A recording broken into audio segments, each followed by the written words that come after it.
Hello लोगोफोर, नै जोंनि बिटिसिनि एबा बड'लेण्डनि एबा बिटिआरनि हाबलांग्रा मेन गेट बेखौ कारिगावआव बानायबाय। जोबोद मोजाङैनो बानायदों, बिराद समायदों। आंथ' बिराद समायनाय मोन्दों आरोना। बेयाव मा दं? बर'नि बायखोन्दा नेरसोन दं, खाम दं, सेरजा दं, सिफुं दं। बिराद समायदों आरोना। नोंथांमोनहाबो मालाबा फैबा क'क्राझाराव फैयोब्ला नुलांगोन आरोना। क'क्राझार टाउनाव जे हाबलांग्रा लामा कारिगावनिफ्राय, बे कारिगावआव बानायदों बे गेटखौ। बिराद समायदों।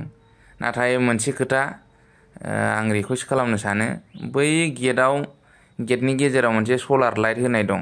बे सलार लाइटखौ बोखारनानै होयोबा बिराद समायसिनगौमोन आरोना। बे सलार लाइटखौ एसे उसुबिदा नुबाय। फटक लाबा माबा सलार लाइटआ थाथेसिगोन आरो। सलार लाइटखौ बोखारोबा एसे साबसिन नुगोन बायदि होननानै सानो आरो आं। नोंथांमोना मा सानो? कमेन्टआव खिन्थाहरबानो जाबाय। आंनि साननायसो दै, बै गेजेराव थानाय सलार लाइटखौ बोखारोबा एसे साबसिन नुगौमोन आरोना। जेखिजाया जोबोद मोजां जादों।